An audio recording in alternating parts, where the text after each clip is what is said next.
இதுவரை நடந்தது. வந்தியத்தேவன் இளவரசர் ஆதித்த கரிகாலன்ட்டிருந்து 2 ஓலையை கொண்டு வர்றான்.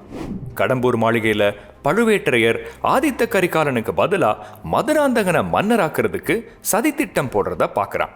கொண்டு வந்த ஓலைய தஞ்சை அரண்மனைக்கு போய் மன்னர் சுந்தர சோழர்கிட்ட கொடுக்குறான். அப்போ நந்தினி பாண்டிய நாட்டு ஒற்றர்கள் கூட சேர்ந்து சோழர் குலத்தையே அழிக்க திட்டமிடுறத தெரிஞ்சுக்கிறான்.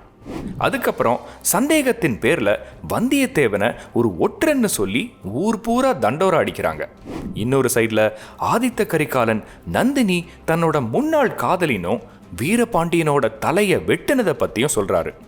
சில வருஷத்துக்கு அப்புறம் அவரோட பட்டாபிஷேகம் நடக்கும்போது மறுபடியும் நந்தினியை பார்க்கறாரு. அப்போதான் தெரியுது நந்தினி சாகல, அவங்க இப்போ பெரிய பழுவேட்டரையரோட மனைவின்னு. நெஞ்சம் பொறுக்காம இப்படி ஏமாத்திட்டாளேன்னு மனசு வெந்து போய் அதிலிருந்து தஞ்சை பக்கம் போகிறதே நிறுத்திடுறாரு ஆதித்த கரிகாலன். இது எல்லாத்தையும் சொல்லி முடிச்ச ஆதித்த கரிகாலனை பார்த்து இந்த மாதிரி ஒரு வீரரோட மனசுக்குள்ள இவ்வளவு பாரமா அப்படின்னு நினைக்கிறான் பார்த்திபேந்திரன். அதுக்கப்புறம் பார்த்திபேந்திரன் அவரோட உத்தரவுப்படி இலங்கைக்கு போய் இளவரசர் அருள்மொழியை கூட்டிட்டு வர்றதுக்கு கிளம்புறான். அடுத்த நாள் பழையாறையில கிருஷ்ண ஜெயந்திய மக்கள் ஆரவாரமா கொண்டாடிட்டு இருக்காங்க.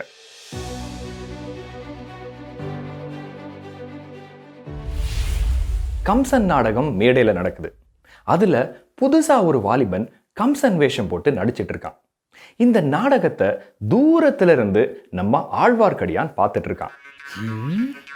இந்த கம்சன் வேஷம் போட்ட வாலிபனை எங்கேயோ பார்த்திருக்கிறேனே அப்படின்னு யோசிக்கிறான். அதுக்கப்புறம் நீ இப்படியெல்லாம் வேஷம் போட்டா என்னால கண்டுபிடிக்க முடியாதா என்ன அப்படின்னு நினைக்கிறான் ஆழ்வார்க்கடியான். இங்க கம்சன் வேஷம் போட்டிருக்கிறது வேற யாரும் இல்ல, நம்ம வந்தியத்தேவன் தான். ஓலைய தஞ்சாவூர்ல கொடுத்துட்டு 2வது ஓலைய இளவரசி குந்தவைக்கு கொடுக்கறதுக்கு பழையாறைக்கு வந்துட்டான். அதுக்கப்புறம் ஆழ்வார்க்கடியான் ராணி செம்பியன் மாதேவியை பார்த்து அவன் உளவு பார்த்த எல்லா விஷயங்களையும் அவங்ககிட்ட சொல்றான். சரி, யார் இந்த செம்பியன் மாதேவி? ஆதித்த கரிகாலனுக்கு பதிலா மதுராந்தகனை மன்னனாக்கணும்னு சதி பண்றாங்களே, அந்த மதுராந்தகனோட அம்மா. கடம்பூர் மாளிகையில ஆதித்த கரிகாலனுக்கு பதிலா செம்பியன் மாதேவியோட பையனான மதுராந்தகனை அரியணை ஏற்க வைக்கிறதா சதி திட்டம் தீட்டுறாங்க அப்படின்னு எல்லாத்தையும் சொல்றான் ஆழ்வார்க்கடியான். இதை கேட்டு சோழ நாட்டுக்கு என்னென்ன அபாயம் காத்திருக்கோன்னு பயப்படுறாங்க செம்பியன் மாதேவி. அதுக்கப்புறம் ஆழ்வார்க்கடியான் இளவரசி குந்தவையை பார்க்கறதுக்கு போறான்.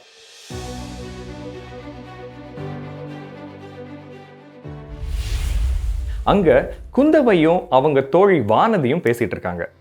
என்ன அக்கா, அன்றைக்கு ஜோசியர் வீட்டில் அந்த வாலிபன் உங்கள் அழகை பார்த்து மெய்மறந்து நின்றான், என்ன நடக்கிறது அப்படின்னு கிண்டல் பண்றா. அதுக்கு குந்தவை, அடி போடி, அதெல்லாம் ஒன்றுமில்லை அப்படிங்கிறாங்க. அந்த நேரத்துல ஆழ்வார்க்கடியான் குந்தவையை பார்க்க வந்துடுறான். சோழ நாட்டில் நடந்துட்டு இருக்கிற எல்லா விஷயத்தையும் பத்தி இளவரசி கிட்ட ஒன்னா சொல்றான். திடீர்னு தஞ்சை கோட்டையிலிருந்து ஒரு ஒற்றன் தப்பிச்சிட்டான்னு தண்டோரா அடிக்கிற சத்தம் கேட்குது. காஞ்சியிலிருந்து ஒரு ஒற்றன் காவலர்களை மீறி தஞ்சை கோட்டையை விட்டு. ஆமாம், யார் இந்த ஒற்றன் அப்படின்னு கேட்கிறாங்க குந்தவை. அதுக்கு ஆழ்வார்க்கடியான், ஓ அவனா, பேரு வல்லவரையன் வந்தியத்தேவன், நல்ல முகலட்சணமா இருப்பான், குடந்தை ஜோசியர் வீட்டுக்கு கூட போயிட்டு வந்திருக்கான் அப்படின்னு சொல்றான். அப்ப ஒருவேளை அவன்தான் இவனா இருப்பானோ அப்படின்னு குந்தவை மனசுல நினைக்கிறாங்க. அதுக்கப்புறம் ஆழ்வார்க்கடியான் அங்கிருந்து கிளம்பி கம்சன் நாடகம் போட்ட ஆளுங்க பின்னாடியே போய் வந்தியத்தேவன் எங்க இருக்கான்னு தேடுறான். இப்போ நீங்க ஒரு விஷயம் யோசிக்கலாம். எல்லாரும் யாருன்னு தெரியுது, ஆனா இந்த ஆழ்வார்க்கடியான் யாரு, இவன் யாருக்காக உளவு பார்த்துட்டு இருக்கான் அப்படிங்கிறத அதை சீக்கிரமே தெரிஞ்சுக்குவோம். இப்போ ஆழ்வார்க்கடியான் வந்தியத்தேவனை கண்டுபிடிச்சிட்டான். வந்தியத்தேவன் ஒரு வழியா குந்தவையை சந்திக்கிறான். இவனும் பின்னாடி இருந்து ஒட்டு கேட்கிறான். வந்தியத்தேவன் குந்தவையை பார்த்த உடனே, ஆஹா, இவர்கள்தான் இளவரசியா? நாம் இவர்களை ஏற்கனவே பார்த்தோமே. பொம்மை முதலை மேல் வேல் பாய்ச்சிய வீரனல்லவா இவன் என்று நினைப்பார்களே. ஐயோ அப்படின்னு நினைக்கிறான். வந்தியத்தேவனோட கண்களும் குந்தவையோட கண்களும் ஒன்னோடு ஒன்று சேர 2 பேரும் அப்படியே காதல் வயப்பட்டு கனவுல மிதக்குறாங்க. திடீர்னு மறுபடியும் தண்டோரா சத்தம். தஞ்சையிலிருந்து தப்பிய ஒற்றனின் கண்கள் ஆந்தை போல் இருக்கும். ஐயோ, இந்த நேரத்தில் இவர்கள் வேறு அப்படின்னு நினைக்கிறான் வந்தியத்தேவன். அதுக்கப்புறம் ஆதித்த கரிகாலன் கொடுத்த ஓலைய குந்தவைகிட்ட கொடுக்கறான். அதை வாசிச்சுட்டு குந்தவை, ஐயா, தங்கள் வேலை இப்போதுதான் தொடங்குகிறது அப்படின்னு சொல்லி அவனுக்கு ஒரு வேலை கொடுக்குறாங்க. அது என்ன வேலைன்னா, இலங்கைக்கு போய் அவங்க தம்பி இளவரசர் அருள்மொழி, அதாவது பிற்காலத்துல ராஜராஜ சோழன் போற்றப்பட்ட அருள்மொழிவர்மரை கூட்டிட்டு வர சொல்றாங்க. இப்போ வந்தியத்தேவன் மனசுல, ஆஹா, ஒரு பக்கம் பழுவேற்றையரோட ஆளுங்க நம்மள ஒரு ஒற்றன்னு சொல்லி தேடுறாங்க, நண்பன் கந்தமாறன் நம்மள ஒரு துரோகின்னு நினைச்சிட்டு இருக்கான், நந்தினி அனுப்பிச்ச ரவிதாசன் நம்மள கொல்ல துடிச்சிட்டு இருக்கான், இந்த ஆழ்வார்க்கடியான் எதுக்கு நம்ம பின்னாடி வர்றானே தெரியல, இந்த நேரத்துல இலங்கைக்கு போய் அருள்மொழிவர்மரை கூட்டிட்டு வரணுமா அப்படின்னு யோசிக்கிறான். ஆனா இளவரசிக்காக எதையும் செய்யலாம்னு தயாராகிறான். பின்னாடி ஒளிஞ்சிருந்த ஆழ்வார்க்கடியான், சரி, இதற்கு மேல் நமக்கு இங்கென்ன வேலை, நாமும் இலங்கைக்கு கிளம்ப வேண்டியதுதான்.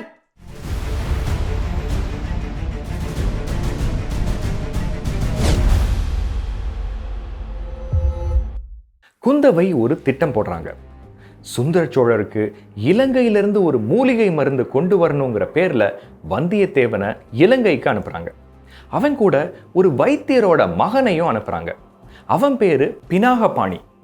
பினாகபாணியும் வந்தியத்தேவனும் இலங்கையை நோக்கி கிளம்புறாங்க. வேஷம் போட்டு கூட வர்ற வந்தியத்தேவனை பார்த்து பினாகபாணி சந்தேகப்படுறான். நீ நிஜமாவே ஒரு வைத்தியனா அப்படின்னு வந்தியத்தேவனை பார்த்து கேட்கிறான். அதுக்கு வந்தியத்தேவன், உன்னை பார்த்தால் கூடத்தான் எனக்கு ஒரு வைத்தியன் போல் தெரியவில்லை, நான் ஏதாவது கேட்டேனா அப்படிங்கிறான். இப்படி பேசிட்டே ரெண்டு பேரும் கோடிக்கரைக்கு பக்கத்துல வந்துடுறாங்க.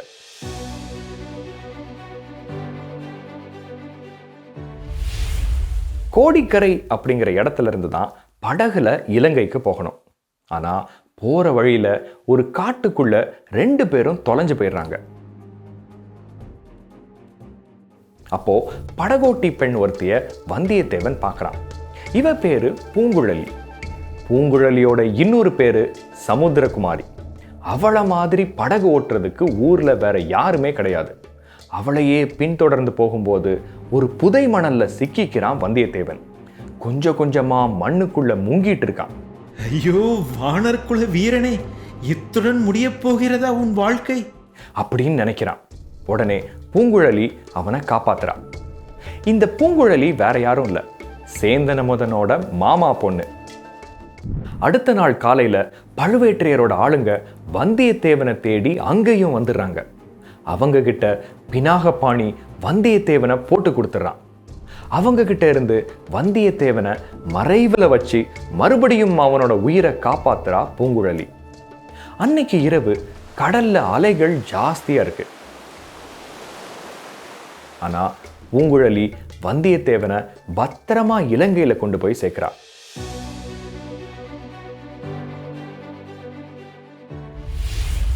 அன்னைக்கு பொன்னியின் செல்வர், அதாவது நம்ம இளவரசர் அருள்மொழி எங்க இருப்பாருன்னு கேட்கறதுக்கு ஒரு தீவுல இறங்குறாங்க. அங்க பூங்குழலியோட அத்தை மந்தாகினிய பாக்குறாங்க. இந்த மந்தாகினி வாய் பேச முடியாத ஒரு ஊமை பெண். அவங்க ஒரு குகை முழுசா எங்க பார்த்தாலும் இளவரசர் அருள்மொழிய அழகா வரைஞ்சு வச்சிருக்காங்க. அவங்க அருள்மொழிய எங்க கடைசியா பார்த்தாங்கன்னு சொல்ல பூங்குழலி வந்தியத்தேவனை அந்த இடத்துல இறக்கி விடுறா. இப்போ இன்னொரு சைட்ல ஆழ்வார்க்கடியான் யாருன்னு தெரிய வருது.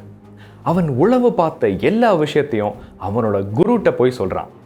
இவர் தான் அனிருத்த பிரம்மராயர், சோழ நாட்டோட முதன் மந்திரி. இவருக்கு கீழே தான் நம்ம ஆழ்வார்க்கடியான் ரகசிய வேலை பார்க்குறான். அவர் உத்தரவுப்படியே அருள்மொழிய இலங்கையில பார்க்க போறான். இவன் மட்டுமல்ல, ரவிதாசனும் மற்ற பாண்டிய நாட்டு ஒற்றர்களும் அருள்மொழியை தீர்த்து கட்டுறதுக்கு இலங்கைக்கு போறாங்க. எல்லாரும் இலங்கைக்கு போறாங்க. நாம தஞ்சாவூர்ல என்ன நடக்குதுன்னு பார்ப்போம்.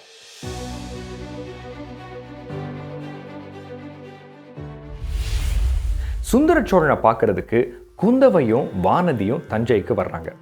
அவர்கிட்ட நாட்டில் நடக்கிற எல்லா பிரச்சனையை பற்றியும் குந்தவை சொல்றாங்க. அதுக்கப்புறம் அன்னைக்கு இரவு ரொம்ப விசித்திரமான ஒரு விஷயம் நடக்குது. படுத்த படுக்கையா இருக்கிற மன்னர் சுந்தர சோழன் ஏதோ ஒரு பெண்ணோட நிழலை பார்த்து பயந்து அலறாரு. அது யாரோட நிழல்னா பழுவூர் ராணி நந்தினியோடது. இவர் எதுக்கு ஒரு நிழலை பார்த்து பயந்தாரு? அது யாரோட நிழல்னு நினைச்சு பயந்தாரு? அதை பத்தி அடுத்த நாள் காலையில குந்தவைக்கு ஒரு பிளாஷ்பேக் சொல்றாரு.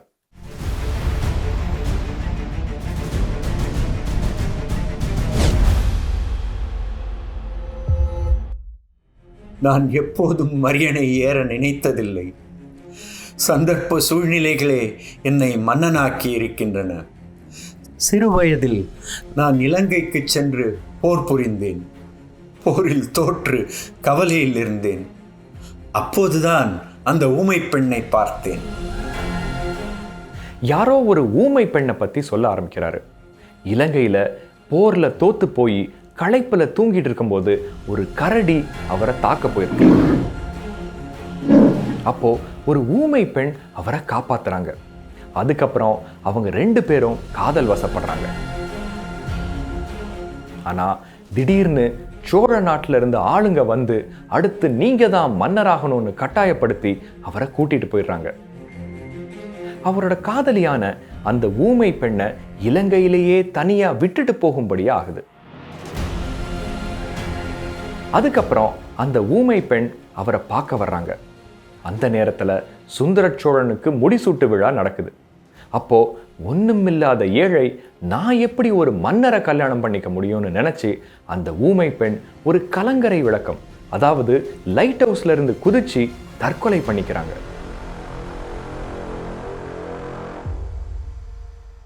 பல வருடங்களுக்கு பின்னர் அந்த பெண்ணை மீண்டும் பார்த்தேன். நம் அருள்மொழி சிறு குழந்தையாய் இருக்கும்போது. சின்ன வயசுல இளவரசர் அருள்மொழி காவிரி நதிக்குள்ள தெரியாம விழுந்துறாரு. அப்போ காவிரியே பெண் வடிவில் வந்து அவரை காப்பாத்தி கொடுத்ததா எல்லாரும் நினைக்கிறாங்க. அதனாலதான் அவருக்கு பொன்னியின் செல்வன், அதாவது காவிரியின் மைந்தன் அப்படின்னு பேரும் வைக்கிறாங்க. ஆனா உண்மையில அந்த ஊமை பெண் தான் அவனை காப்பாத்தி கொடுத்தா அப்படின்னு சொல்றாரு. அந்த ஊமை பெண் தான் இன்னைக்கு வரைக்கும் கனவுல வந்து அவரை தினமும் பயமுறுத்தி சித்திரவதை பண்றதாவும் சொல்றாரு. ஐயோ, நம்ம அப்பா மனசுல இப்படி ஒரு சோகம் இருக்குதான்னு நினைச்சு குந்தவை வருத்தப்படுறாங்க. எல்லாம் சரி, ஆனா சுந்தர சோழன் அந்த ஊமை பெண்ணுன்னு நினைச்சு நந்தினியோட நிழலை பார்த்து ஏன் பயப்படுறாரு? அதே மாதிரி இலங்கையில பூங்குழலியோட அத்தை ஒரு ஊமை பெண்ணை பார்த்தோமே, அப்போ அவங்க யாரு? தொடரும்.